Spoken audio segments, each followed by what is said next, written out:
The second edition of the 5th edition of D&D has arrived with new core books updating the 2014 5e rule set. Now, if you want to get some of these cool updated features but don't want to pony up the cash to Wizards of the Coast for a set of expensive new books, I've got you covered. In this video series, I'm going to tell you all about the best and most theft-worthy rules and ideas from the new rules that you can drop them into your 5th edition game or most any other TTRPG. Ready to save some money? Let's go! In this video, we're going to cover a collection of smaller rules they've added into 2024 that are different from the 2014 rule set, but ones that you can easily slip and slide right into your current game without having to make a ton of adjustments or buy the new books. Think of them like quality of life improvements. These are clarifications. Because while the 2014 5e rules work fine in general, there have always been little problems caused by vagaries in wording or loopholes that can be exploited. And we all know there are certain types of players who love to collect loopholes and use them to build busted characters.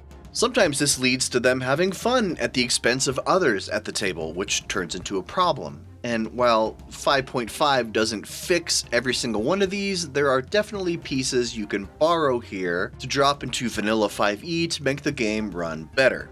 So you don't need to buy those fancy new books just to have a more balanced and smooth gameplay experience. Before we get started, could I get a like and subscribe below? It only takes a second and it helps us both out. Make sure to click all next to notifications and also click the join button to get exclusive perks when you join my channel. And if you like these explorations of things to steal from 2024 D&D, check out the whole 2024 Steal playlist, which I'll link to at the end of this video.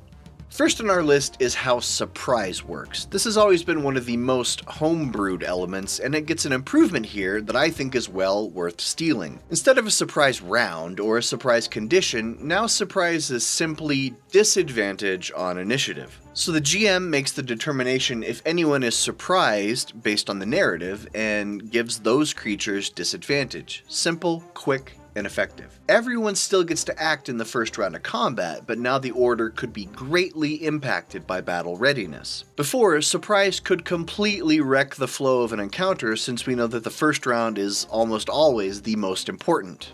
Also, what they used to call inspiration is now heroic inspiration, and it functions more like a 2014 luck point so you can re-roll instead of getting advantage. So if you already have advantage, heroic inspiration is still useful. And you can use it to re-roll any one specific die, not just a d20. It was always a point of contention in D&D that a player would fail a save or miss an attack, then ask me, can I use my inspiration to roll that again? And according to rules as written, they could not. And it's always a bummer to tell that player no, especially if they had just failed a heinous saving throw like against Polymorph or Hold Person.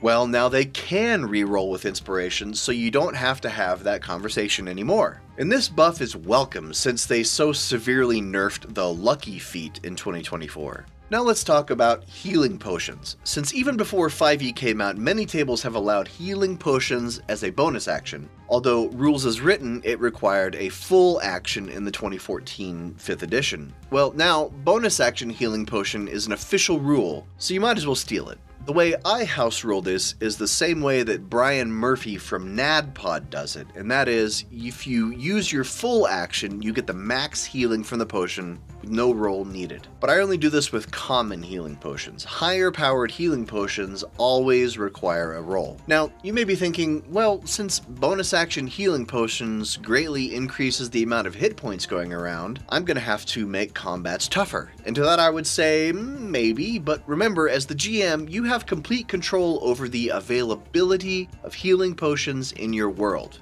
You don't have to have every magic shop stock them. Also, race has now been officially rebranded as species, so if you prefer to use that term, feel free, although if that's important to you, then you were probably already doing that. And when it comes to building characters, all PCs get a feat at level 1, not just variant humans. That's been an optional rule for a while, but now it's baked in. I imagine the point of all this is probably to sell more supplements to players by including feats in every book WotC publishes from here on out. But one thing they've done is to level lock certain feats to higher levels to mitigate lower level power gaming. Now, you don't need to buy the new core books in order to restrict certain feats to different tiers of play. You can just use your best judgment.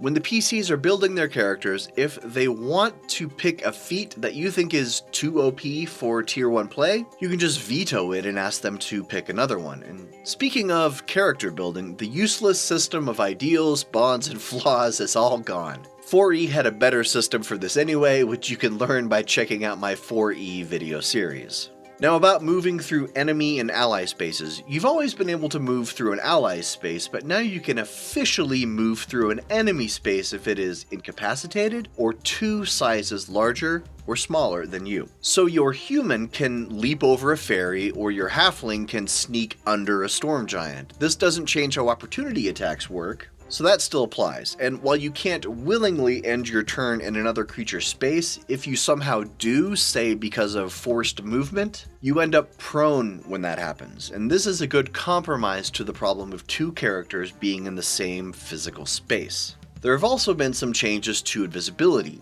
This one has been a source of controversy over the years, largely because of something Jeremy Crawford said in an interview a few years ago. He said that Invisibility always grants advantage on attacks and creates disadvantage against you. Now that rule has been clarified that if a creature can see you for any reason while you're invisible, you don't get that benefit. For example, Blind Sight or the See Invisibility spell, or someone just chucking an open bag of flour in your general direction. This is much more logical. Related to this, the hide action has now been tweaked a little bit. Now you can only hide if you are behind 3/4 cover, total cover, or are otherwise heavily obscured. Also, you have to be out of direct line of sight of any enemy. No more hiding right in the middle of a brightly lit room just because you're a rogue and your bonus action says you can hide. As a dungeon master who has had that argument with edgelord rogue players before, I'm thrilled they updated this. The book states that your hidden condition ends if you speak louder than a whisper or an enemy establishes line of sight with you. Also, your hide check total becomes the DC for enemies to spot you with a perception check. I'm glad they clarified this because I've seen it house ruled many different ways, so you can't use the monster's passive, it has to actively make a perception check. This does state that it requires the search action, which makes hiding much more powerful. Your opponent has to waste an action looking for you. I think I will still continue to use an enemy's passive perception because that feels fair, and also means less rolling, so combat will flow faster. There are already plenty of other new 5.5 rules that are going to make combat slower. Looking at you, Weapon Mastery. Now let's talk about Exhaustion. I've made it clear that I do not, and never have, liked the 2014 Exhaustion rules because they're hard to remember and are either 1, only a minor annoyance, or 2, game-haltingly punitive. 1 level of Exhaustion? No big deal. 3 levels? Everything stops while the PCs find a way to rest enough to get rid of disadvantage on saves. So now they have simplified it quite a bit for 5.5. There are still 6 levels of Exhaustion, and you still drop dead when you hit level 6. But now each one gives you a -2 on D20 tests, and each level gives you a speed reduction equal to 5 times the Exhaustion level. So if you have 2 levels of Exhaustion, you're rolling -4 to all attacks and saves, plus your speed is reduced by 10 feet. This is logical, easy to adjudicate, and makes much more sense than the fiddly previous version. No more consulting a separate chart to see which effects each level of a condition has. And one last thing. For years, there has been confusion over casting multiple spells per turn. The rules in 5e said if you cast a bonus action leveled spell, you could then only cast a cantrip spell with your action, and this has long been one of the most misunderstood rules. But now they have updated the rules specifically to say you can only use 1 spell slot per turn.